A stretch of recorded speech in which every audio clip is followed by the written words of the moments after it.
to 7 Investing Now, a show that teaches you how to take a long-term view on investing by better understanding what's happening in the market now. Good afternoon, 7 investors, and welcome to a sunny, a humid edition of 7 Investing Now, live from Davenport, Florida, about 15 minutes down the road from Disney World. My name, of course, is Daniel Brooks Klein. I'm the host of the program. I am being joined today from Florida as well, though from inside, not from outside like me, Matt Cochran, and of course, from Houston, Texas, home of the 0-16 Houston Texans. I'll just call it in advance, Simon Erickson. Simon, I'm sorry to ding you there, but... it's going to be true, Dan. You're totally right. Nostradamus predicts that one as well. You have one of the better quarterbacks in the league, and he doesn't know how a massage works. I'm going to leave it at that. Matt Cochran, things looking a little more hopeful for your Miami Dolphins here. Yeah, no, I think there's a lot of cautious optimism down here in Miami for this, so we'll see how the season goes. Got a little bit of an echo there, Matt. Not sure what is going on or if somebody has a feedback loop going. But we are going to do something pretty interesting today.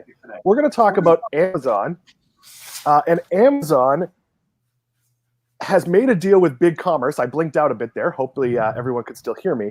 They have made a deal with BigCommerce, and we're going to talk about whether that is a threat to Shopify. Simon, why don't you set the table with the bullet points about what is happening in this deal here? Sure, yeah, great. Thanks, Dan. So, we saw Amazon's got a fulfillment deal now with BigCommerce because BigCommerce is putting the online storefronts out there for people to create online shops. But then a lot of the fulfillment takes a lot of work, right? A lot of infrastructure in place to get those deliveries out the door. We all want 1 day, 2 day shipping. So how do you actually do the fulfillment of that? And that's the role that Amazon's playing, even for other shops that are not Amazon.com. Yeah, this is an interesting deal because BigCommerce is basically Shopify without any of the back end. It's the store.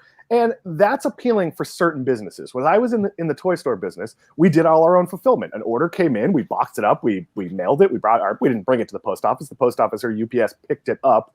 But Matt, am I right in saying that this is really just BigCommerce trying to be Shopify without spending all the money? And in the long run, that seems like a really bad idea. But Matt, I'll let you weigh in first, then we'll go to Simon. Well, the thing is, I don't know if BigCommerce had a choice, Dan. BigCommerce, the barrier to entry in this industry is the back end stuff, all that expensive like warehouses and distribution facilities and logistics and fulfillment, all that stuff, that's expensive.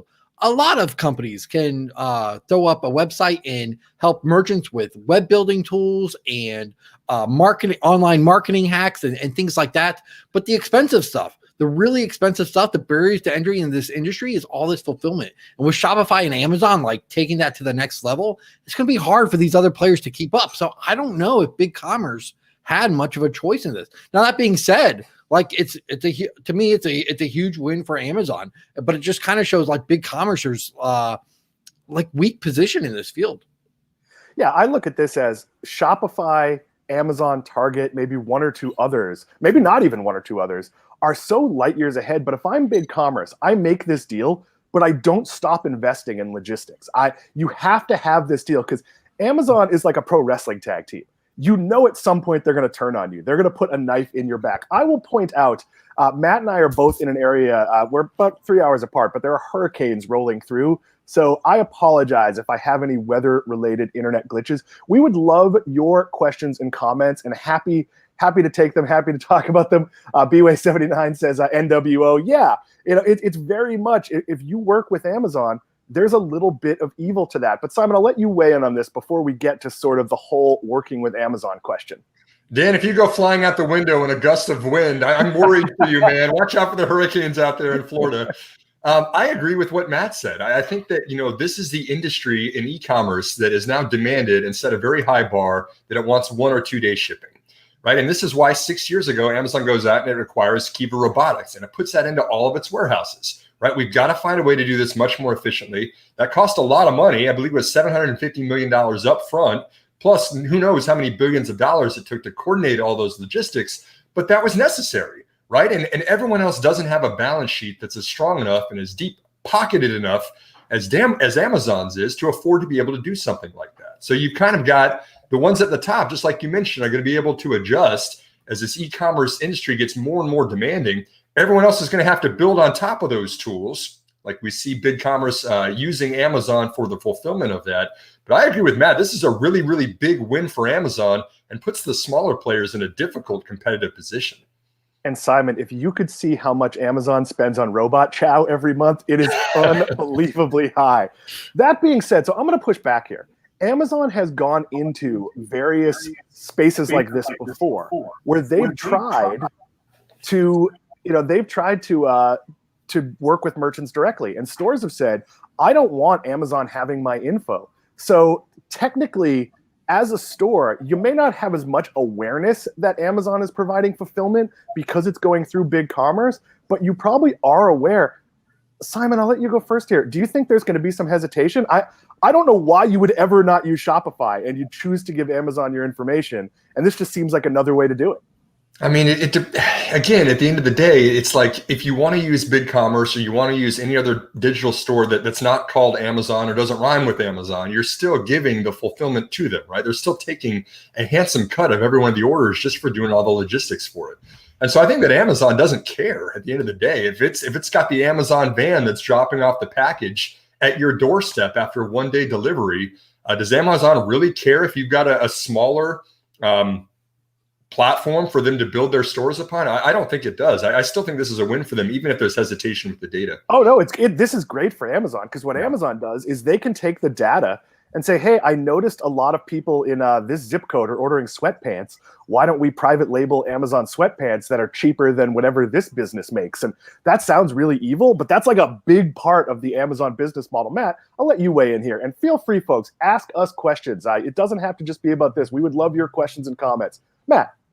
Yeah. So, I mean, right now there's 10 million third-party sellers on Amazon. So I think there will not be a lot of hesitation, especially with the small and medium-sized entrepreneurs and businesses that like are the drop shippers, the third parties that sell, that have built up an online business. I don't think there's going to be much hesitation. Now, look, of course, we've seen things like Walmart or Target, Home Depot. They're not going to ever use AWS, which is Amazon's cloud services. They're never going to use like Amazon's fulfillment capabilities. So you're going to see all the big retailers stay away, of course.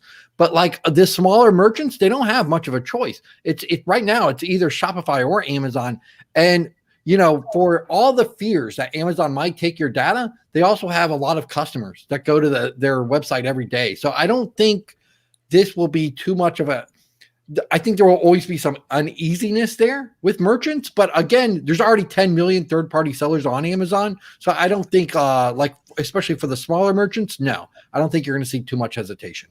There's also the third option, and I actually think this is where the customer growth comes from. An awful lot of stores are just using UPS and the US Postal Service. Maybe they're using something like stamps.com to manage some of that postal flow. But I actually think that's why a BigCommerce or say a Wix can even exist, that a lot of retailers simply don't understand that someday I'm going to need this muscle of Shopify to have these warehouses all over the country and be able to say, okay, I'm selling my custom headbands mostly in Texas. Wouldn't it be great if I could send a load of them to a warehouse in Texas and have shipping be faster?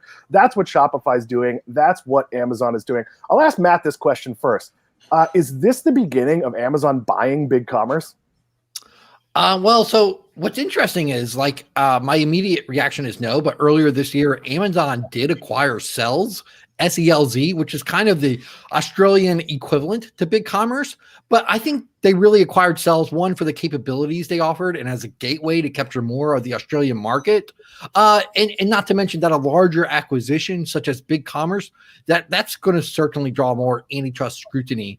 I think the real end game for Amazon here is to build up its third-party logistics and fulfillment services as sort of a fourth pillar to its business. I mean, they have e-commerce, they have the cloud, and they have advertising. And I think they want logistics to be a fourth pillar. And they're not going to do that by gobbling up companies like BigCommerce or others like Wix. They're going to do that by winning their business and by offering these services. So I don't think so, Dan. I'm actually pretty surprised that FedEx and UPS aren't going more into this. Simon, your thoughts here? Yeah, I think I agree with that. I mean, this is kind of Roblox for e-commerce, right? Nobody wants to go out and hire a ton of developers to build an online storefront. They just want to hire Wix or they want to hire BigCommerce or somebody else like that to sell their custom headbands. If you're making custom headbands in Texas, you're probably not making them with the Houston Texans design on them. If you're making custom sweatpants, you're probably not selling them in Florida, because I know in the winter it gets down to 80 degrees out there for you guys. But if you want to sell things, you want to focus on getting the conversion funnel as optimized as possible. You don't want to do all the developer work that costs money. You just want to say, hey, give me some tools that are low code, no code to do this. So there's a place for these companies to help with that, to move through the conversion funnel of e-commerce more efficiently. But again, I just think it's a tough competitive place to be in, Dan. It's not like there's a whole lot of proprietary or IP in this. I mean, it is efficient and you get kind of a sufficient user base after a while. But when you sign something like Amazon, where you work with somebody like Shopify or somebody else that's still doing the fulfillment, when people are demanding 2-day shipping, I mean, you're kind of at their mercy of giving them a cut of every one of the transactions, not to mention everybody else offering similar tools. So I'm not really interested in an acquisition of BigCommerce by Amazon. I also am personally not that interested in BigCommerce as an investment opportunity, because it seems like it's a tough space for me, at least for them to compete in. No, I agree. There's a clear winner here, and that clear winner is Shopify. But let me ask the question. We posed it in the tease document, and Max Lucas will get to your comment. Rashid will get to your comment when we switch over segments. But is this any threat to Shopify? Matt, I'll let you start here. Look, on some level, yes, but no. I mean, not really. Look, I mean, sure. Like now BigCommerce can offer, like when they're after customers, they can offer like the same like delivery needs like that Amazon can. I think that is big, and for them winning customers. So on some level, is that a threat to Shopify? Yes, but Shopify is doing the hard work of building out their backend. They started that investment years ago. And look, right now, I mean, I think there's two great players in this space. They're Amazon and Shopify, BigCommerce and others like Wix. I mean, to me, they're just they're just the lesser players in the field. And I don't think deals like this are going to get them up to that upper echelon.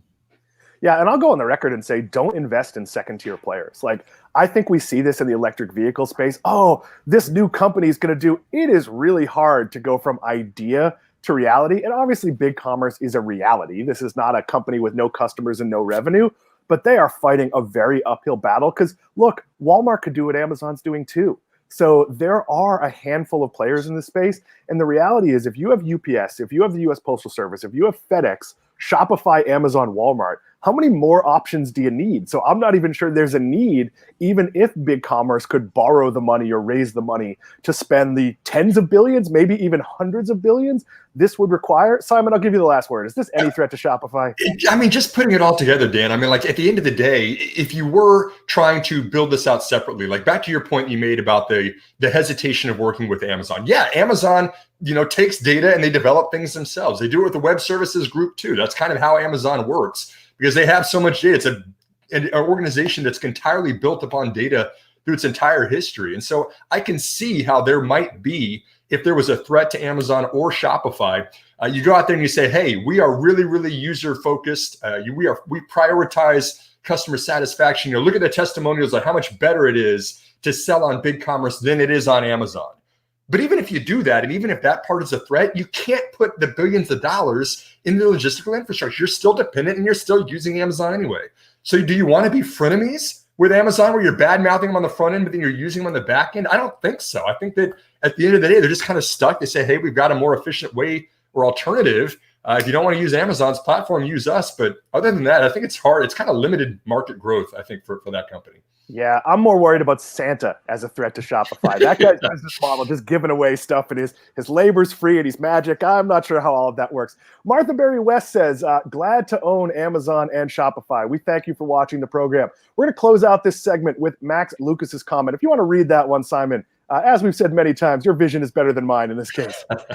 Yeah, sure. Max, thanks again for watching. I know people, he says, I know people criticize Amazon from selling Amazon labeled products on their platform. And is that not the same thing as what Costco is doing with the Kirkland brand? Dan, maybe this one's the best question for you to answer, huh? Yeah, I think that's a fair thing to say because here's the reality. Target or any retailer looks at like how much Tylenol they're selling and goes, well, let's make a generic house brand Tylenol. And we consider that an acceptable practice. Amazon goes, wow, I'm selling a lot of iPhone chargers. Like we could make those in China and sell them cheaper and nicer. And Amazon gets sort of critiqued for it.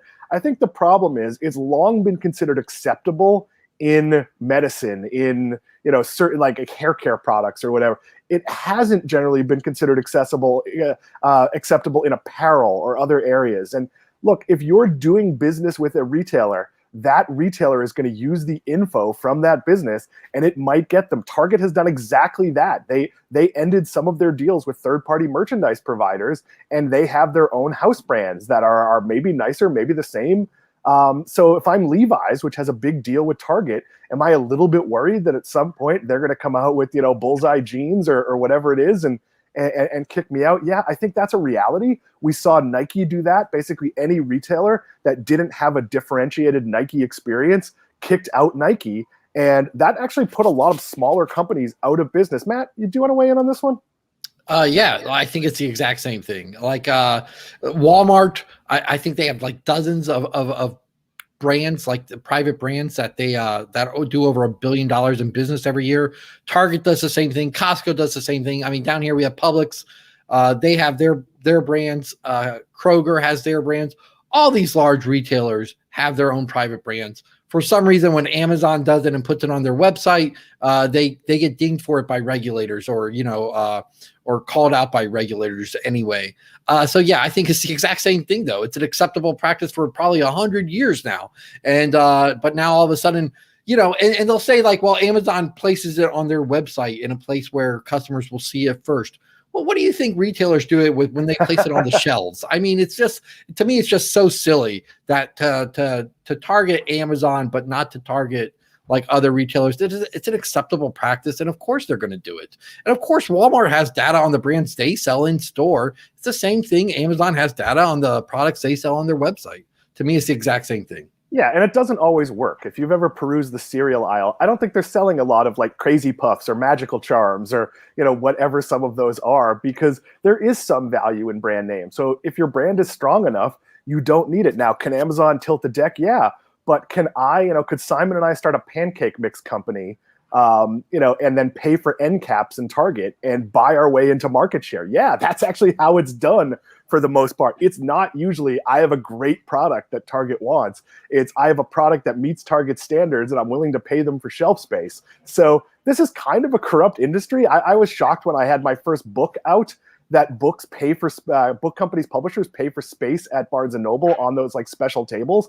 And when my book, which I won't even share the title because I don't get any money when it sells, but my first book, when it was on those displays, it sold thousands and thousands of books. And when it wasn't on those displays, it stopped selling thousands of books. We are going to talk SPACs as an alternative to IPOs. Before we do that, I want to take the comment from Rashid. The first one, Sam. Matt, if you want to read that would be great. Off topic, how do you guys keep track of so many stocks you recommend every month? Do you let go / trim old non-conviction stocks? Simon, I'll let you take that one. It's probably one you've thought about as much as anyone. We don't let Steve Symington sleep. That's the answer, isn't it? Sleep is for the weak when you've got stocks that you need to cover out there. We do. We don't. To answer the second part first of the question, Rashid, is that we do not let go of or trim non-conviction stocks. We let everything ride on the scorecard. If you visit 7investing.com/recommendations, you'll see our overall returns compared to the broader S&P 500 index. That return is an absolute return since the inception of the pick. So Matt and Dan's pick from this past month, which just went live, what are we at the 9th today? So 8 days ago, is factored into that. And then also our Matt and Dan's picks from the very first month that they recommended a company for 7 Investing are factored into that number. But the point is it's a consolidated return. It's all on there. We haven't sold any of those positions. We're keeping conviction in them because we put a lot of thought up front of buying and holding long term for each of these. And we're putting our own feet to the fire that we're not just trying to jump in and out of stocks. We're holding them for the long term. Yeah, and the stocks we personally recommend, we also generally, obviously feel really strong about. And I know I go through my stocks that I've picked to check to see if there's something I should update for members. So one of the stocks I picked had sort of a major milestone. It was more like the major celebratory milestone than the actual result. So I wrote, hey, here's what happened, and here's why this matters. And I think we all do that. And does that become overwhelming at times? Yes. If there's an earnings season where 10 different companies you've recommended all have big news, well, that becomes a busy week. But the reality is we also all support each other. So like maybe I have a really busy month and I say to Matt, hey, I know you really like this company I picked. Could you write this update? So, I don't ever think that's happened, but that could happen at some point in the future. Yeah. And I'll add to that too, Dan, that, sometimes we make very high risk picks. Even though we're buying and holding, we're not just recommending low risk $200 billion market cap companies. We're going after the small caps. Several recommendations on the scorecard have been less than $1 billion in market cap.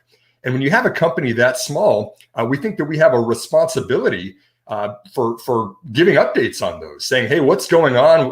What about those risks you mentioned in the original recommendation? You don't want to just buy it and forget about it for a company like that. So I think that's one of the reasons too, why this entire team, every advisor on the team is providing at least, if not more than 2 company updates for subscribers every single month. So you've got at least 14 that you're able to review on previous recommendations, as well as the new recommendations we roll out every month too. And most months it's well more than that. Yes, I think there are months. I think there are months where Max has written 14 recommendations because I think 20 last month by himself. Yes, he's picking in a space where there's a lot of development. I'm largely picking more stable long-term. I mean, all of our stocks are long-term, but established companies.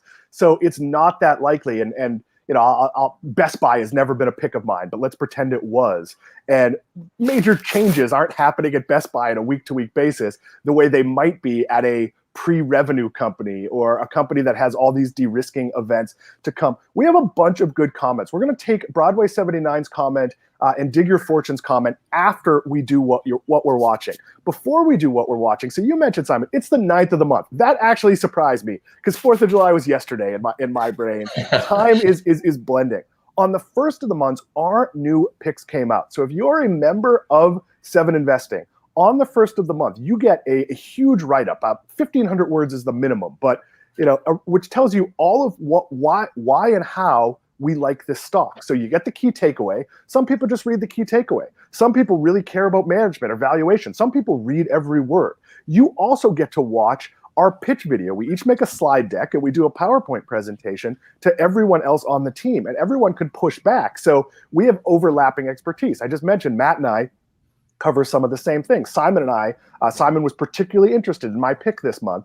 Fantastic. So he had questions about it. We have Dana and Max who can push back at each other. So you not only get to see why we like it, you get to see how the rest of the team feels about it. Simon, if someone wants to subscribe to 7 Investing, and it is a great time to do that, how would they go about doing it and what will it cost them?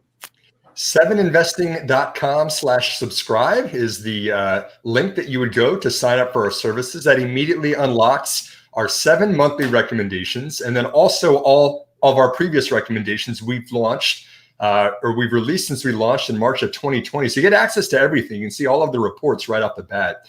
Dan, you mentioned several of them this month. We don't disclose, of course, our recommendations publicly, but just to kind of get some broad. Notice how good I was at not right. But I love your pick. I love the pick that you made this month. It's in my mind like the perfect Dan Klein pick. And then Matt and I both actually had kind of 2 companies this month that were kind of similar in some ways, but also very different in some ways too. So it's kind of interesting for me to read Matt's report and compare it against the company that I recommended. So that said, we've got not only the reports, we've also got those company updates that you mentioned. We follow along with them over time.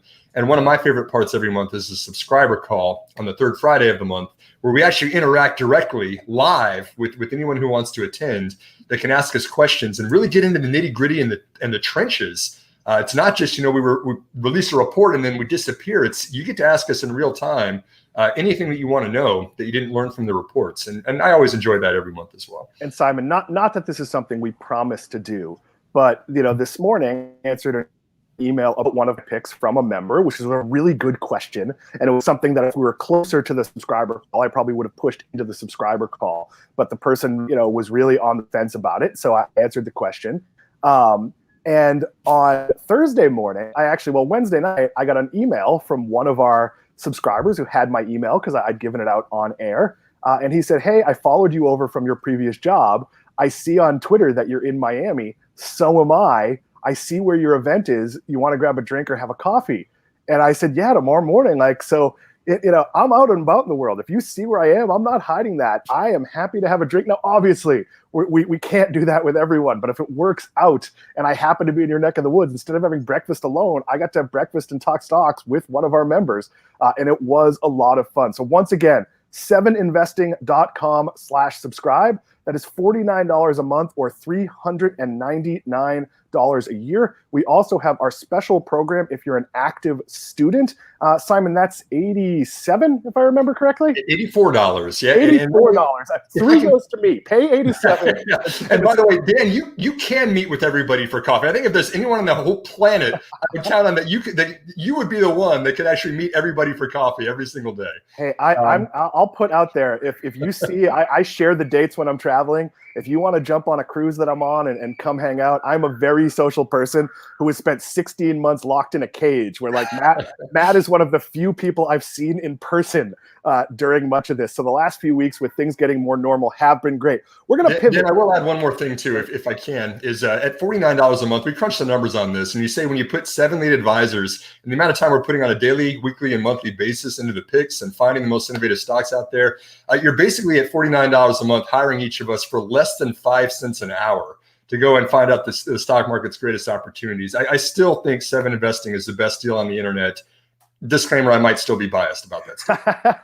I would agree with you on that. And I've seen a lot of other services, and I'm not faulting them, but we've packed a tremendous amount of value. Every time you've put a name out there of like, this is the person who's going to be joining us, it's kind of been like and I hate to keep referencing pro wrestling, but it's like the surprise where like the guy comes in who's a big star someplace else and you didn't know he was going to be there. Like, when you announced Dana or Anirban or I'm sure me, I wasn't at that call, back when those things happened, it's an, oh my God, drop your mouth moment. So we've talked enough about us. We are going to talk, Simon, SPACs as an alternative to IPOs. Why don't you give sort of the overview? And then I want to talk about a little bit about how this has let some pretty questionable companies raise public money. Yeah, perfect. And one last thing on the last, I won't belabor this, but you did mention the student rate, $84 a year. We're just getting started with that. We'll have more news about that next week. Really excited about that program as well. Let's talk about SPACs, though. These are special purpose acquisition companies, and this has been a craze lately. Everyone seems to want to talk about SPACs. No one wanted to talk about them 2 years ago. In 2019, there were 59 SPACs that came public through an IPO. And this year, there is already more than 360 companies that have come public through a SPAC IPO. So a 6-fold increase in just 2 years. Kind of the most high profile one of these was Virgin Galactic, right? Richard Branson said, hey, I want to bring this company public. I don't really like going through all these hoops that I have to for a traditional IPO. And he liked the idea of working with Chamath Palihapitiya with Social Capital to bring it public more quickly and in a more capital efficient way than the traditional IPO route. And Steve and I had been really digging into this the past couple of days. Yesterday's podcast, we actually gave a lot of the background about SPACs, and I might divert people to read or watch that rather than going through it again here today to save time. But we're learning more about what SPACs are, and now it's time to get into the nitty gritty of the investment returns on it. It's not just a craze. It's not just a fad, a 6-fold increase in 2 years. Now we need to start being more objective about the returns. And when you see 363 SPAC IPOs year to date already, another 300 that have raised money that are looking for a target, there's going to be some useful objective data that comes out of this. And so as the next step of this, one research project that Steve and I are working on right now is quantifying, first of all, what is correlated to SPAC investment returns? What do the particulars of the deal mean for investors? There are warrants, there are other factors at play that will affect your returns. And then who's doing really, really well, and is that reproducible over time? So we're getting into the nitty gritty of SPACs. It's time to take a closer look at this new investment vehicle and what it could really mean for us as individual investors. So Simon, let me correct me if I'm wrong, but it's much easier to go public with a SPAC than with an IPO. And I haven't followed a ton of these, but I followed, say, the DraftKings SPAC. And that's not a company I in any way recommend, by the way. I'm pretty negative on DraftKings, just so people understand. But basically, instead of getting a traditional S1, and we know an S1 is kind of like the documents you give your mortgage company. It's the rosiest picture of the financial future. But the DraftKings S1 basically said, we're a gambling company. We might go out of business. We don't have any money. Like that was it. Like there's not a lot of info there. So is this a risk reward thing for investors where, yes, it will allow some good companies like Virgin Galactic, which I think we can all argue is a well-financed, well-thought-out company, whether you own it or not. I do own a very small amount, which I've said on the show before. But that being said, it also lets, some pretty sketchy media companies that don't have a big upside. Like, you can like BuzzFeed all you want. I'm not so sure you want to be an investor in it. And I don't think people understand that. Is there a lot of risk for investors here? There is, and there's too many SPACs that are out there right now, but there are some good opportunities that are taking advantage of this as a way to raise capital more efficiently. And so let's walk through an example to kind of make this a little bit more real here, Dan. Let's walk through how a SPAC would work, okay? So you are a financial sponsor. You are going to go out and raise a whole bunch of money, and your expertise is in wrestling companies, okay? So that'd be a bad idea. You've got the outfits, you've got the terminology, you've got everything figured out in pro wrestling. And so you say, hey, I'm going to go out and I'm going to raise $100 million, okay? And this is going to be publicly traded that I can buy into. I say, great, okay. I don't know what companies Dan is going to look for to merge with, but I trust Dan. So Dan, I'm going to give you $1 million. I'm going to put it into your SPAC IPO that you launch out there. And we don't have any clarification yet on what you want to merge with, what the final company is going to look like. I just trust you because I know that you know your stuff. And meanwhile, Matt Cochran has got a pro wrestling company that is privately traded. He's been running it for a long time. I don't know a whole lot about pro wrestling, but I can pretend that he's got an arena, he's got some wrestlers, he's got, the marketing figured out. He's done all the operations, and you approach him and say, hey, Matt, I would love to bring your company public. So now you can start issuing shares to the public market and raise more money. You can expand and you can do pro wrestling even better. So you merge with Matt's company. Matt's company was privately traded before. Now it's publicly traded because you had all the funds that you injected into Matt's pro wrestling company. And then I, as an investor, originally gave my money to you because I had faith in you in pro wrestling. Now I own the combined entity, which is publicly traded under a new ticker, which is Matt doing the operations of the business. And so kind of full circle to your question of, what are the risks and what do we need to be keeping an eye on? We should be keeping an eye on, first of all, Dan, are you making good deals? Every time you make these, are you returning 20, 50% for investors, or all of them losing 10 or 20 or 50%? And then also, what are the terms also that you have with Matt for that deal that you just did? Are you going to award yourself a lot of shares because you completed the deal? Is Matt saying his company is worth $100 billion and you agreed to that kind of valuation? I mean, things like this is what we really, really need to get into the nitty gritty of SPACs. It isn't uniform and cookie cutter. Every single one of those is an individual opportunity, which could be bad, which could be good or bad for investors. Yeah, and the challenge here as an investor is, and I'll give an example of a SPAC looking for an investment. The guys at the Fenway Group, the owners of the Red Sox, partnered with, I'm forgetting his name, the gentleman, Billy Beane, who is the GM of the A's, who is the subject of Moneyball. And they're sitting on $500 million to go buy sports properties. And that might be stakes in teams, that might be whole teams. And you could look at those guys and their track record and go, wow, they really know what they're doing. I'll buy in based on that. In my case, you don't buy something because it's a SPAC. That is not, nobody buys things because it's an IPO. I mean, you shouldn't, people do. In this case, the only way I would buy a SPAC at launch is if it's a company I've been tracking as a private company. Simon, am I correct in remembering Palantir was a SPAC? No, Palantir was a direct listing, but Palantir is actually putting a lot of money into SPACs. It's kind of becoming a holding company going forward. A direct listing, a similar type of reporting, but Palantir was a very public-facing private company where you could follow them. In most cases, with a SPAC, just like an IPO, I would argue you should wait a couple of quarters until you have SEC documents and can actually see what their operations are right. Simon, is that me being too cautious? I'm the cautious one on the team.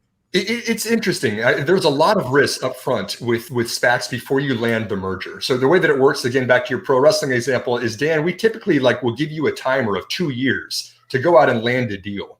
And so what happens if you get to a year and a half in and you still haven't found the right company to merge with? Are you more incentivized to go out and make a bad deal on my behalf, knowing that you're not going to get your warrants and your benefits for not closing a deal?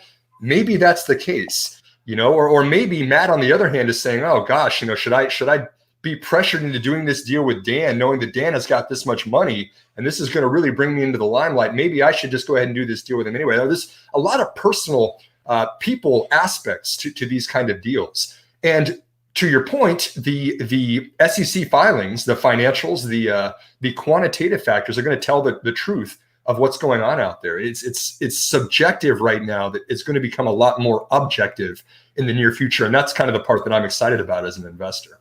Yeah, and there's certain people. Look, if John Ledger, former CEO of T-Mobile, came out and said he's got a $2 billion SPAC and he's going to lead the combined company, I would be, here, have my money. I trust you. Like, that is, I think, pretty rare. So remember, you're investing in an underlying company. There's a couple of comments on this from Sandeep David. I'm not going to put the comments up, but because we don't know the companies, and I appreciate that you telling us about them. But I think this is where you need to be wary, is that you're going to see a lot of names that have really exciting sounding businesses that never would have made it through a traditional underwritten banking system. So I think this is an area where you have to do your homework more so than, you should do your homework for an IPO too, but the SEC isn't doing a lot of work for you and you have to do it. Simon, I'll let you close out before we talk about McDonald's and loyalty.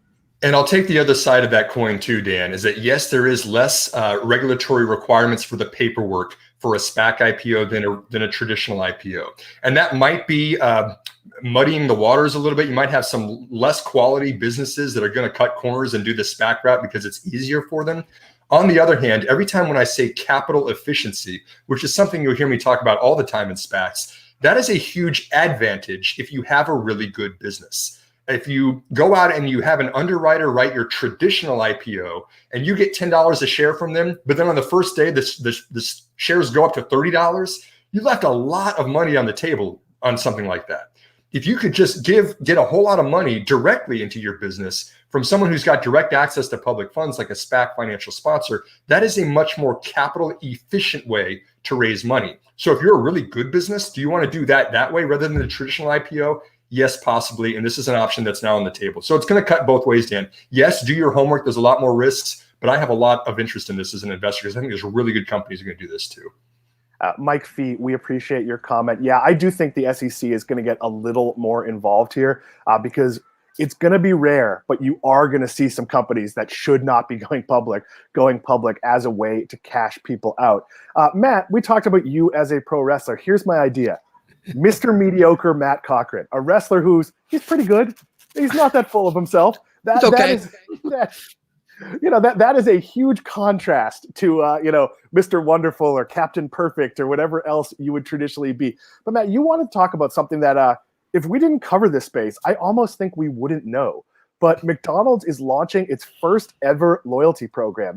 As a lifelong fan of Grimace, and a member of his fan club, I find it hard to believe McDonald's has not had a loyalty program. Tell us what's happening here. Right, Dan. So I almost feel like it's like Walmart saying they're going to announce their website in 2015. It just feels like they're very late to the party here. It's going to be called My McDonald's Rewards, and customers are going to be able to earn points for making purchases via McDonald's apps. And to juice it up and honor McDonald's 66th anniversary this year, they're going to be giving 66 customers 1 million reward points and one grand prize winner, who's going to score free fries for the rest of their life. So look, why is McDonald's doing this? So according to Square, 42% of restaurants plan to invest in loyalty programs this year. And when customers are a part of loyalty programs, they spend a lot more money at those places. So according to Paytronics, the average restaurant customer who used rewards programs spent 92% more than those who did not use rewards programs. And if they ordered takeout from those restaurants, they ordered more than twice the amount of customers who didn't use loyalty programs. So the gold standard for loyalty programs in the restaurant industry today, it's Domino's Pizza, which launched this program in 2015 and now has 27 million members, and Starbucks, which has 23 million members. And that number dipped during COVID, but it's rising back up now. Wendy's, which just launched its own reward program last year, now has 13 million members, which really shocked me, to be honest, Dan. Like, Wendy's has 13 million loyalty members, but they did poach one of Domino's leading digital engineers last year to lead that program. So I guess the question is, Dan, is My McDonald's going to compete with these numbers from these other players? So I don't think so. I did a podcast. It's going to air in a couple of weeks with the managing director of the American Customer Satisfaction Index on their restaurant report. And year after year, and I've probably interviewed David Van Omberg 6 years in a row about this report, and McDonald's is always the lowest rated. This isn't a report that includes Subway, where I wouldn't eat with Matt's mouth, and Arby's, a place I've never heard of anyone who likes. So there is a customer sort of enmity to McDonald's. And when I asked him to dig into that, he said people go to McDonald's because of their kids or because it's convenient. So I wonder if people have loyalty. Now, will parents join because they're regularly going to McDonald's? Probably. But I actually think they are kind of late to the party here. So, but isn't it? It's almost like that old Jim Gaffigan, the comedian, had a routine about this, like where he says like McDonald's serves a cajillion burgers every year, but nobody says they go to McDonald's, you know. And he's like, if you run into someone you know at McDonald's, like you kind of just put your head down and like, oh, I'm just here ironically, you know, or something like that. But they serve a cajillion burgers a year, so somebody's doing this. I mean, it can't all be kids. I don't think. You know, I think there's a lot of people who go there for their breakfast stop every day. I think I know they're pushing that coffee, and they're like trying to push fancy coffee drinks like Starbucks now. I mean, those aren't kids. So yeah, I actually think we'll see, but I think there's potential here. And one thing McDonald's does very well, we'll see how they do with the rewards, but like these prizes they do, like, I mean, you can always go back to McDonald's Monopoly campaign from a decade ago or however long ago that was. I know it's a while ago, but you know, if they offer some big prizes to people, you know, I would up it from fries for life. But if they keep offering these kinds of prizes to get people on their app, like, I don't know, I think it has potential, Dan. It does have potential. People go to McDonald's because it's convenient. We've had this discussion about Domino's. Domino's is just makes it really, really easy. I had to send someone a pizza the other day, and I wasn't eating it, so it was easiest to send them Domino's. And I do think, and Simon, I'll let you weigh in here. I'm not adding any more loyalty apps to my phone unless it's a place I really, really go to a lot. I go to Panera Bread occasionally, and I have their app, and it never works well at payout. So I just don't use it. I don't care about the rewards that much. Whereas Starbucks, I use the rewards religiously because I go there all the time. Do you think there's kind of a burnout factor here? Probably there is. But my only commentary for this, Dan, is, am I the only one on the show that likes Arby's? Yes, you're the only one on the planet who likes Arby's. Were we hating on Arby's? I think those curly fries are amazing. Oh, the curly fries are fine, but their roast beef tastes like wax paper. I would rather eat the thing a slice of American cheese comes in than the roast beef at Arby's. And admittedly, I grew up in... Dan, I think our live stream provider is purposely cutting you out as you're dissing on Arby's right here. It's fantastic, isn't it? The roast beef and cheese is great. Whenever I think of Arby's, there's an old Simpsons clip where all the kids from the school bus get stranded on an island, and they're sitting around the campfire that night, and one of them goes, "I'm so hungry I could eat at Arby's," and all the other kids go, "Oh my goodness." I stand alone. What can I say? Simon, I'm going to fly you up to Boston, and we're going to go to Kelly's Roast Beef on Revere Beach, and then you will never eat at Arby's again. I don't think Arby's has a rewards program, Dan. At least I haven't seen one yet. That's where they're missing out. And I don't understand the hat either, but or calling your sauce horsey sauce. That calls into question all of your meat. There are a lot of great questions and comments, so we're going to skip the home stretch, and we're going to get to some of those questions and comments. Bway79, this is a little bit of a ways back, Sam, so might take you a bit to find it. Says, how much do you think people would pay for Amazon Prime membership? I think it could go way up. Matt, I have some thoughts here, but I'm guessing you do too. I think Amazon has incredible pricing power with Amazon Prime, no doubt. In fact, of all the subscriptions like I subscribe to, like I can't, Amazon Prime would have to jack up their price so much for me to cancel. I think it's the last subscription I canceled. So yeah, I think incredible pricing power there. I think it could go to $2.99. I think at some point there's going to be resistance. It also can't go there quickly. It is every time they send me the renewal notice, it is like, oh, like that's $180 all at once. And I know there's a monthly option. So yes, they have pricing. Look, I order from Amazon like 4 or 5 times a day sometimes. Like it's just, and I can, Target's 0.4 of a mile from my house. I'm not at my house at the moment. There's a Publix like a mile from here. So Amazon is incredibly useful. And as much as I don't think people subscribe for Amazon Prime, boy, I want to see the next season of The Boys. We're going to take the comment from Dig Your Fortune. Matt, I'll let you read that one out loud. Walmart has a store in every nook and corner in the country, so building a last mile delivery should have been a cakewalk, yet they have not innovated fast enough to challenge Amazon. Walmart can do this. It's very different from Walmart did this. Dan, can I chime in on that one? Yeah, absolutely. So I actually think Walmart's doing a good job with it. I got to be honest. I think, yes, they were late to it. I think you could definitely make the argument there, but I think they're moving now in that direction. I think they're doing a good job. Their online sales have improved dramatically the last several years, and I actually think Walmart's doing a pretty good job. I don't. If somebody was going to tell me, I mean, I have not recommended Walmart. I do not own Walmart stock, but if a friend came up to me and said, I'm thinking about buying Walmart stock, I'm not going to talk them out of it.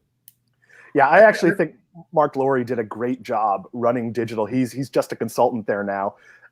He was the Jet.com guy. And basically, when Walmart first announced free 2-day shipping, it was a disaster. I wrote many articles about it. In about 6 months, it got markedly better. And right now, it's not Amazon good, but it's good. It's good enough good.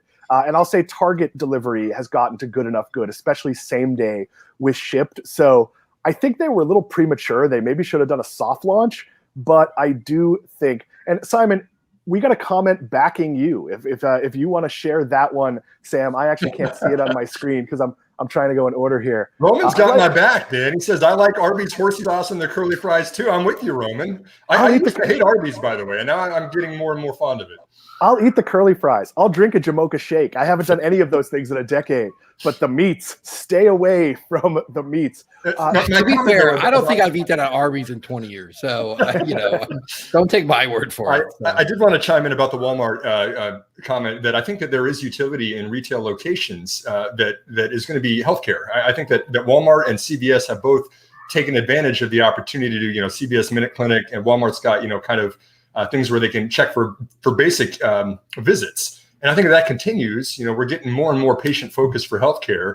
Those locations are already built out and they've got traffic right by neighborhoods and where people are living. So I think that Walmart has a big opportunity to do that too. Yeah, I think you can't do everything online as exactly the same way that you can do in person. I think that could be a big opportunity. And that's a good point, Simon. And like the other thing I'll say too is 5 years ago, I think we spent as a family very little money at Walmart. Now the majority of our grocery shopping is there. Their curbside pickup is pretty good as far as convenience goes for grocery shopping for a family of 6. It's affordable and it's pretty efficient. We are dedicated public shoppers. I personally do most of my shopping at Whole Foods. That is not a snobbish comment. That is Whole Foods is the closest grocery store to my house. And I am often going grocery shopping like between a meeting and a show. And we've talked about this on air. The fact that Whole Foods offers same-day delivery, as does Walmart, as does Target, but Whole Foods has, in my opinion, the nicest selection of stuff. There are countless times where we've been recording things or having meetings and I'm placing a Whole Foods order while we're talking because I know I want to cook dinner that night. We've come a real long way. John Hines, a regular, has a question about our site. He wants to know if it's possible to sort by market cap. Simon, that's a tab on our site, isn't it? Well, I think he might be referring to the recommendations page, John, which is, we've got limited real estate on that. It's kind of hard to figure out, okay, how much do we want to present data wise? And plus the other challenge we found with this is we do kind of disclose in the recommendations, is this a small cap stock? Is this a mid cap stock? Is this a large cap? Or is this an uber cap stock? And a lot of those kind of change over time too, which is the challenge of the dynamic nature of the recommendations page. Which is, is this a small cap now, but is now at kind of a mid cap, and is it going up? So that one's challenging. One thing we are going to be adding to the recommendations page, which by the way is 7investing.com/recommendations, is something about dividend yield. We have a lot of people that ask us about income. They want to be income investors. They want to know, are you recommending companies that pay dividends? And we've realized in response to those questions we got, we weren't doing a real good job of making it obvious of what kind of yield you could receive from dividends. So we are going to be adding that. I know that doesn't answer your question about the market cap, but that is something we're improving about the recommendations page. To see our recommendations, you have to be a member. If you would like to join 7 Investing, and why wouldn't you want to join 7 Investing? You get more access to the 7 of us. I don't think I'm speaking out of school here, Simon, saying we all like each other, which is actually pretty unique for, well, any job I've ever had. No, I mean, there's Max, but other than Max. There is a loving feud between Matt and Max. That's certainly true, but we are all eager to see each other. And I think that comes through in our ability to challenge each other in a way that maybe other places can't do that. Because I know if Simon has questions about my pick, it's questions about my pick. And I really think, and again, I'm not speaking about any specific place. I'm really speaking about TV more so than, but when you see us interact, we're not trying to one-up each other for airtime. And that's absolutely what's happening on CNBC or Bloomberg or the other places. So this is a challenge to you. If any of those people want to call me out, I'd be happy to show up and tout sound investing on any of your platforms. I'm teasing a little bit. That being said, we're going to go to one last comment here. I will point out we're going to have a crazy interesting week on this show next week. So I'll be doing Monday's show from West Palm Beach. I'll be doing Wednesday's show from Cherokee, North Carolina. I will be doing Friday's show from Birmingham, Alabama. I am really eager for when we can do these shows like from a bar or a coffee shop and we could have members around. At some point, I promise you that will happen. There's an audio logistics we have to figure out for that. I want to take one last comment from Mike Fee. If you want to pull Mike's first comment up, Sam, we appreciate that. Oh, no, that's actually not the one I wanted. I'm sorry, but Simon, you can actually speak to this one a little bit. Okay, yeah, Mike says here that SPACs have some legal protections regarding their often lofty and ambitious growth projections that they pitch. Let's hope the SEC cracks down on this loophole. Be careful. Mike is a good point. I think you're referring to that you can actually put projections in place into the prospectus for a SPAC IPO. That's the legal document that gets filed with the SEC and then presented to investors. That's a little bit less conservative than the reporting that goes along with a traditional IPO. So it's a good point that it is different for SPACs. Business projections are all a little bit silly. Like I've written multiple business plans, and when you're projecting out like year 7 from a 0 revenue startup, you're just making up numbers. And I think it's fair to say you see that in the SPAC world. I actually wanted to take the comment on Walmart towards the end. If you see that one, Sam, my apologies. I never pay attention, but does Walmart offer buy online and pick up in store like Target does? What about Drive Up? Matt, you can answer this one. Yeah, well, so I actually don't know about Target, but Walmart, they have a great curbside service for groceries, which they've been hyping a lot lately. In fact, like Dan, I think they ran a Super Bowl ads right before COVID, which was like great timing for it. But and we probably started using it the year before that. But it's really convenient. I gotta say, my wife loves the app. This used to be, we're a family of 6. Her grocery shopping every week that used to be 2 to 3 hours, and now it's down to she spends a little time on the app getting the list ready, but she's there for 15 minutes and they load the groceries right in the trunk and she leaves, and it's a great time saver. But I don't know what Target offers, so I can't really compare. Target offers, they offer both the same thing, as does Whole Foods. Simon, I know you have to go. Why don't we tout a little bit about where you're going? Because it's another amazing service of us here at 7 Investing. Well, we're talking with Crypto EQ. I'm going to be chatting with their advisors and their founders over at Crypto EQ, which is cryptoeq.io is their website.